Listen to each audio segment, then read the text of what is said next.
Muy buenas tardes. Continuamos con el conversatorio, el papel de la educación ante la creciente inequidad regional, a cargo del doctor Miguel Barahona Coquerel, el doctor Francisco González Alvarado y el licenciado Mario Herrera Rodríguez. Modera el máster Carlos Vargas Loaiza. El señor Loaiza es licenciado en Sociología y máster en Estudios Latinoamericanos con énfasis en Cultura y Desarrollo, ambos obtenidos en la Universidad Nacional de Costa Rica. Académico de la Universidad Técnica Nacional, quien es coordinador del proyecto de extensión Fomento a la Cultura de la Prevención en Situaciones de Riesgo. Además, es investigador en el área de investigación de calidad educativa del Colegio de Licenciados y Profesores. Cedo la palabra. Muchas gracias. Buenas tardes a don Mario, a don Francisco, a don Miguel, a todas las autoridades universitarias, a estudiantes, docentes, al público en general presente. En el marco del trienio de reflexión promovido en Humanidades de la Universidad Técnica Nacional acerca del bicentenario de vida independiente de nuestra región, nos encontramos en el Encuentro Humanístico 2019 denominado El papel de las humanidades en la construcción de las rutas hacia la paz, la equidad, a la democracia y la hermandad centroamericana.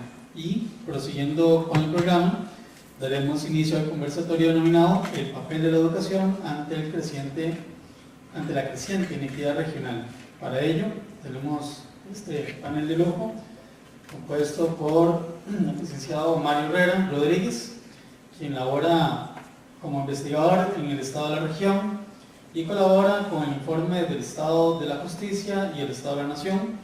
Es licenciado en Ciencias Políticas de la Universidad de Costa Rica y bachiller en Economía de la misma universidad. Ha colaborado en investigaciones sobre el desempeño legislativo, elecciones municipales y política económica. Tenemos al doctor Francisco González Alvarado en el centro. Es académico investigador de la Universidad Nacional de Costa Rica, cuenta con sólidos conocimientos en los campos de la historia, la pedagogía, la gestión universitaria, en los cuales sustenta la formación de grado y posgrado. Se ha desempeñado como asesor y consultor de instituciones de educación media y universitaria. Ejerció el cargo de vicerrector académico y es miembro activo de la Red Iberoamericana en Didáctica de las Ciencias Sociales. Y en la actualidad está ejerciendo docencia universitaria en la División de Educología y la Escuela de Historia. Es el coordinador del programa de investigación del CIDI, Perfiles y Dinámicas de la Educación Costarricense. Y por último, pero no menos importante, el doctor Miguel Barahona, es chileno, salió muy joven de su país natal por la dictadura prolongada que duró casi 2 décadas. Estudió Sociología en Francia, en la Escuela de Altos Estudios de las Ciencias Sociales. Luego se trasladó a México, donde trabajó en el Colegio de México, la Dirección de Culturas Populares del CEP de México, y en la UAM Xochimilco, donde durante más de una década obtuvo un doctorado en antropología de la Universidad de Texas Austin a finales de los 80 y es el vicedecano de los estudios generales académico e investigador de la Universidad Nacional.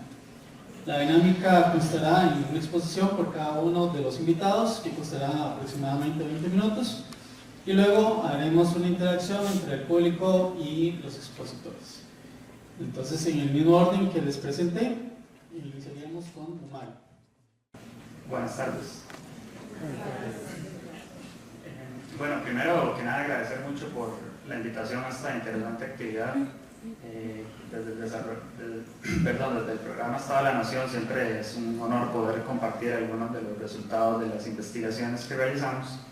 Hoy me plantearon un reto bastante complejo debido a que tengo 20 minutos y debo presentar un panorama general de lo que es Centroamérica hoy.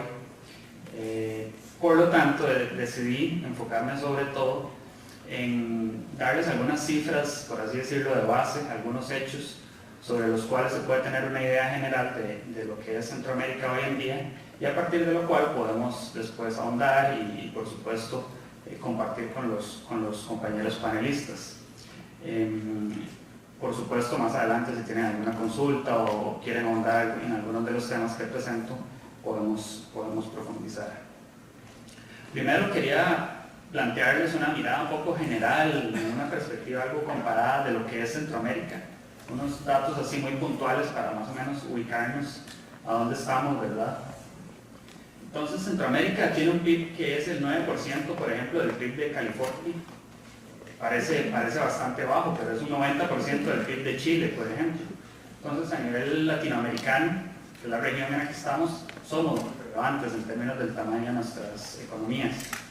En términos de habitantes, tenemos alrededor de 46 millones de habitantes, que es comparable con los habitantes de Colombia, ¿verdad? Ahora, un tercio de cada uno de esos habitantes son guatemaltecos, ¿verdad? Entonces, en gran medida lo que pasa en ese país es lo que pasa en Centroamérica, ¿verdad? Y otro dato muy importante es que 16 millones de esos 46 son indígenas, algo que en Costa Rica nos cuesta a veces entender, pero es una población muy relevante para Centroamérica. En términos de biodiversidad, este dato es bastante conocido, tenemos el 12% de la biodiversidad del mundo, pero está concentrada en el 2%, que es lo que representa nuestra superficie a nivel mundial. Esto, por supuesto, plantea enormes retos de conservación. Tiene un gran potencial para el turismo, para la investigación, pero a la vez plantea un enorme reto para poder conservar algo en un territorio tan limitado, ¿verdad? Y finalmente, en términos del tamaño del territorio, somos comparables con Francia, ¿verdad? Que nuevamente es un país muy grande. Entonces, un poco para entender por qué es importante pensar en nuestra región como un todo, son estas cifras que en comparación con el resto del mundo y nuestra región nos dan una dimensión un poco mejor. Después aquí les presento algunos recortes de periódicos, un poco para ilustrar lo que está pasando en la región hoy en día, que yo creo que, digamos, no estoy descubriendo nada muy nuevo, pero un poco para tenerlo bien claro, que hoy en día estamos en una crisis de muchos tipos en la región. Estamos hablando de crisis políticas en varios países, no solo en Nicaragua, sino en Guatemala, en El Salvador. Estamos hablando de asesinatos de defensores y defensoras de derechos humanos en todos los países de la región, de niveles de violencia que no se han podido disminuir en prácticamente ningún país de forma sostenida. Estamos hablando de persecución a periodistas, de persecución a líderes sociales, de manera que hablar hoy en día de Centroamérica es hablar de una región en crisis. Y eso nuevamente es algo que hay que tomar en cuenta al analizar los datos, que algunos es imposible que capten esto, pero permiten tener un poco una idea más clara de lo que estamos enfrentando. Y por supuesto son insuficientes, por lo tanto va a ser muy interesante poder ahondar en estos temas, ¿verdad? Ahora, los datos que les voy a presentar, un poco para darles estructura, me gustaría que los tomen en cuenta y los piensen en términos de una región que acaba o que está pasando una transición que abarca muchas áreas y en gran medida ha sido una transición inconclusa, ¿verdad? Y que hoy en día nos permite analizar cada uno de estos cambios. Entonces, por ejemplo, es una región que terminó las guerras y planeaba llegar hacia la paz, pero hoy en día no podríamos hablar de que tenemos sociedades pacíficas, por ejemplo. Ahorita vamos a ver por qué. En principio terminamos con los autoritarismos y queríamos implantar democracias, y se implantaron democracias de índole procedimental y terminamos con el problema enorme que tenemos hoy en día, es decir, otra transición truncada. Cambiamos nuestro modelo económico, un modelo exportador, ¿verdad? Un modelo que tuvo grandes promesas, pero que no ha traído desarrollo y que ha sido incapaz de disminuir las desigualdades enormes que tiene nuestra región. De nuevo, otra transición que quedó medio palo, para ponerlo en términos coloquiales. Por otra parte, estamos hablando de una población que se trasladó en gran medida de las zonas rurales a las zonas urbanas. Anteriormente, más de la mitad de los centroamericanos y centroamericanas vivían en zonas rurales. Hoy en día, más de la mitad viven en zonas urbanas.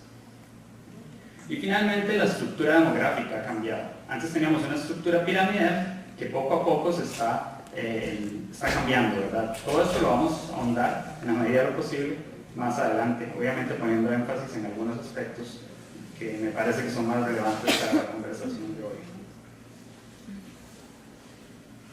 Entonces, un poco para hablar del tema de las sociedades pacíficas o no, aquí lo que les presento es la tasa de homicidios por cada 100.000 habitantes en los últimos 17 años para los países de la región. Y lo que podemos observar es que Ningún país tiene tasas o ha tenido sostenidamente tasas inferiores al 10 por cada 100.000 habitantes en este periodo. Los estándares internacionales dicen que más de 10 ya es una crisis. Y podemos observar aquí que El Salvador, Honduras y Guatemala sostenidamente han tenido más de 20 homicidios por cada 100.000 habitantes. Estamos hablando de un periodo de 17 años, ¿verdad? Eso quiere decir que se trata de una violencia estructural, que las causas están metidas de lleno en nuestra sociedad y no se van a acabar de la noche a la mañana producto de más policías o producto de políticas de corto plazo. Vean por ejemplo que Panamá y Costa Rica y Nicaragua, que son los que han registrado tasas un poco más bajas, tampoco han logrado bajar los 10 homicidios por cada 100.000 habitantes. Si vemos estas cifras un poco en el territorio, aquí no están los datos de Nicaragua porque no están desagregados a nivel municipal, pero los colores más anaranjados, los anaranjados más fuertes, son municipios con más violencia homicida y los celestes con menos. Entonces este mapa es sumamente interesante porque nos permite darnos cuenta que en todos los países hay regiones sumamente violentas, ¿verdad?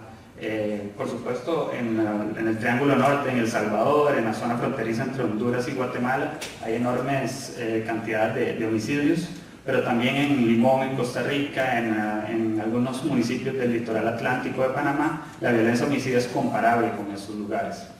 De manera que claramente se trata de un problema regional, ¿verdad? No podemos estar pensando que es únicamente un problema de algunos de los países de la región. Por supuesto, también podemos ver el otro lado de la moneda, y es que en todos los países hay zonas y municipios pacíficos. En Honduras hay varios municipios pacíficos, municipios que han tenido 0 homicidios por cada 100.000 habitantes a lo largo de varios años. En Guatemala, por ejemplo, en el altiplano, son zonas donde casi no hay homicidios, ¿verdad? Entonces, a partir de ahí podemos darnos cuenta que nuestras sociedades también pueden convivir de forma pacífica. Un poco relacionado con esto y también de gran interés para entender lo que pasa en nuestras democracias es el gasto militar, ¿verdad? Aquí lo que tenemos graficado es el gasto militar como proporción del PIB.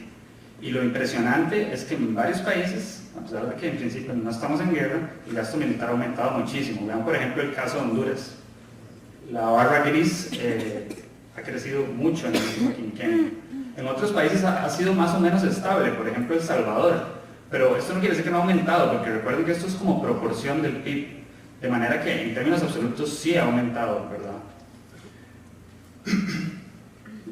Esto, como les mencionaba, es una señal de alerta, porque a la luz de democracias inestables, de crisis políticas que se están desatando en la mayoría de países, esto es un peligro muy grande, ¿verdad? Y nuevamente hace alusión a este tema de la transición no finalizada hacia la paz.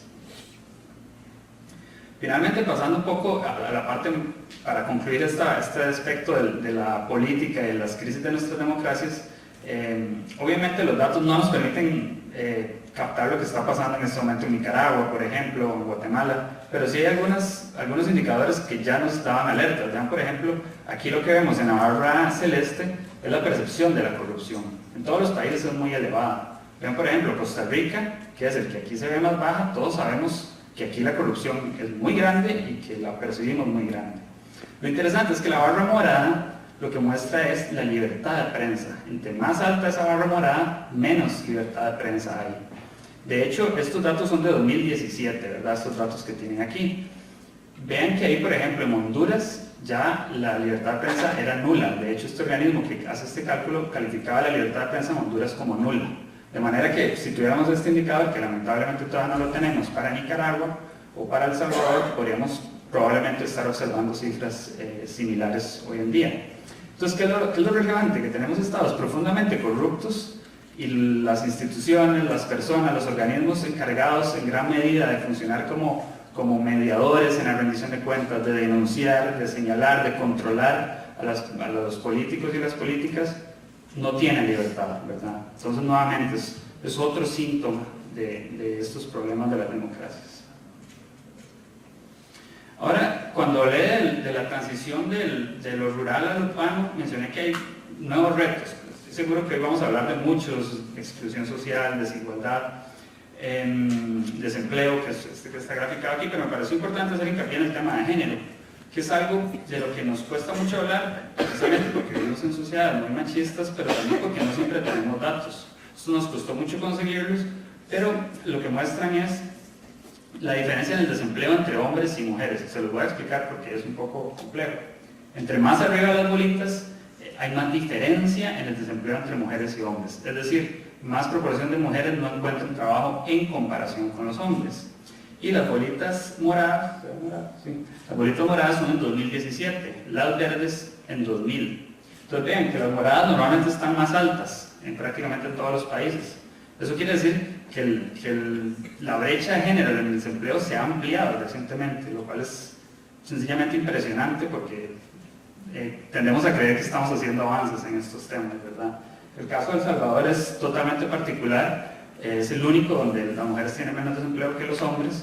Esto por supuesto que se debe a la dinámica migratoria, ¿verdad?, de El Salvador.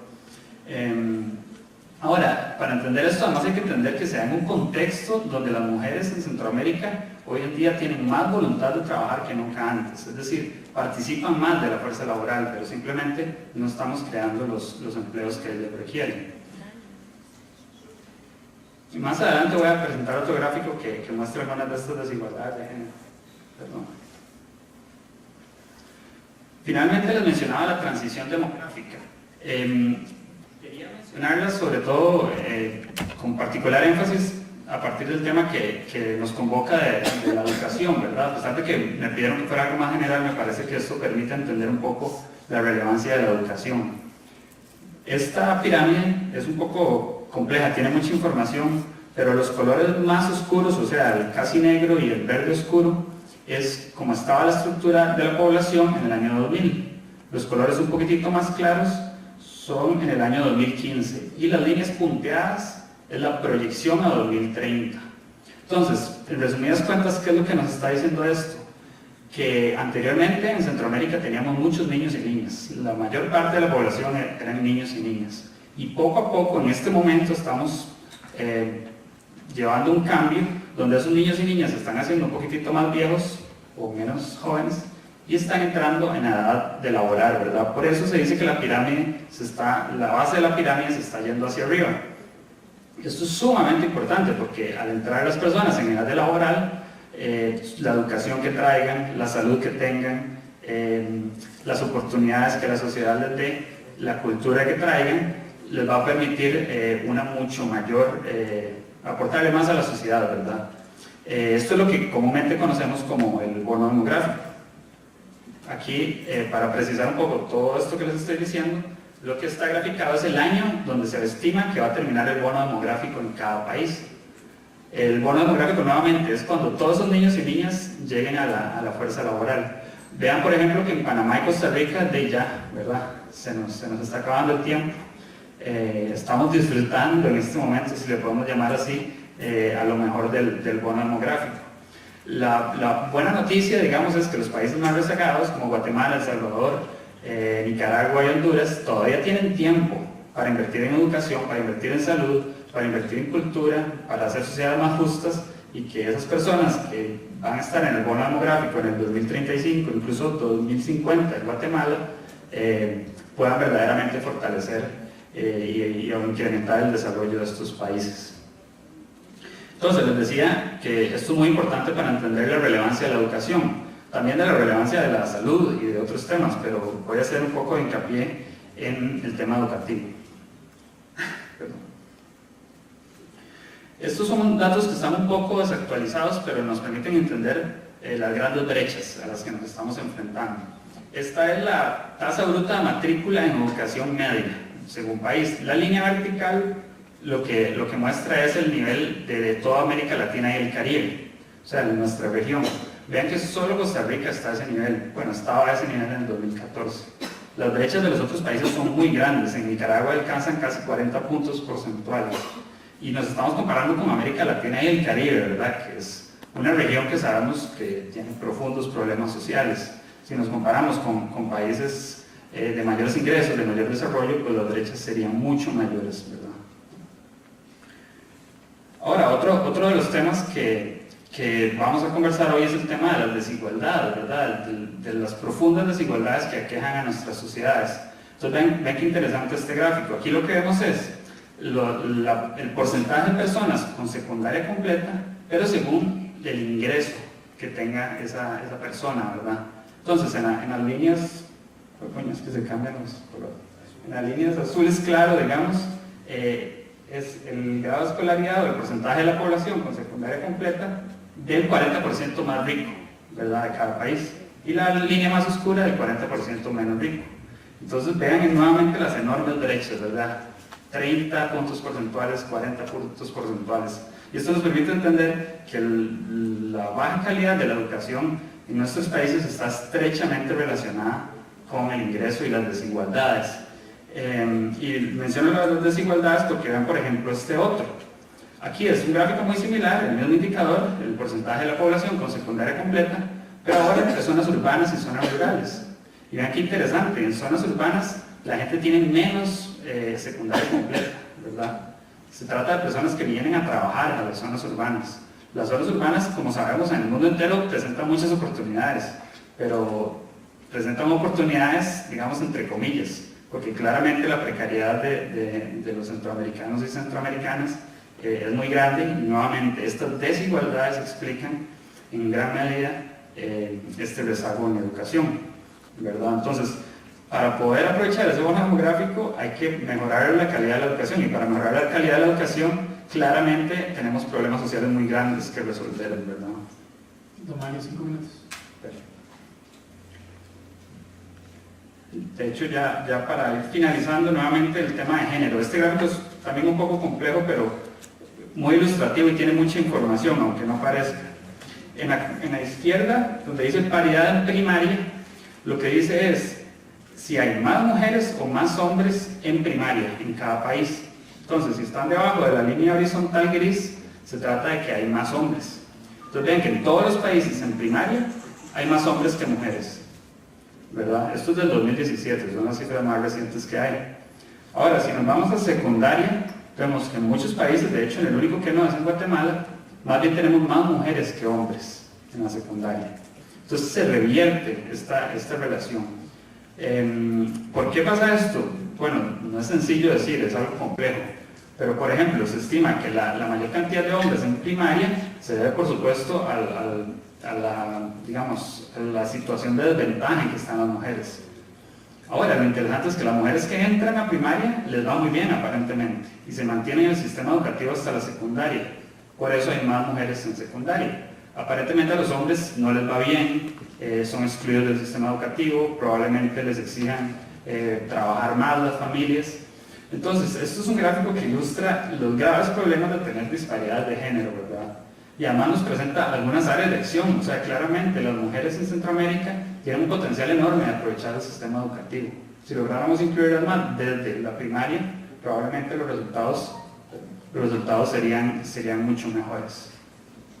Ya para finalizar, también les presento otros recortes que me encontré, también de Centroamérica hoy en día. Y esto nuevamente para resaltar que, a pesar de las dificultades, se están haciendo algunas cosas muy bien. Ahí vemos, por ejemplo, el caso de la salud en Costa Rica, donde hay profesionales que han obtenido grandes resultados. Vemos, por ejemplo, el recorte del Premio Cervantes a Sergio Ramírez, el tema cultural en Nicaragua, fantástico. También vemos el caso de una profesora hondureña que fue galardonada en Estados Unidos. Entonces, es para entender de que, digamos, no tenemos ningún problema aquí. Lo que tenemos son algunos problemas históricos, algunas obstrucciones de nuestros sistemas políticos, de nuestros sistemas de justicia, de nuestras economías, que si los pudiéramos solventar, nuestra población, nuestras personas, podrían aprovechar la situación, y como vimos ahora, vienen muchos niños y niñas que van a aportar en Centroamérica grandes cosas si les damos las oportunidades. De momento eso sería, creo que después podemos ahondar un poco. Muchas gracias.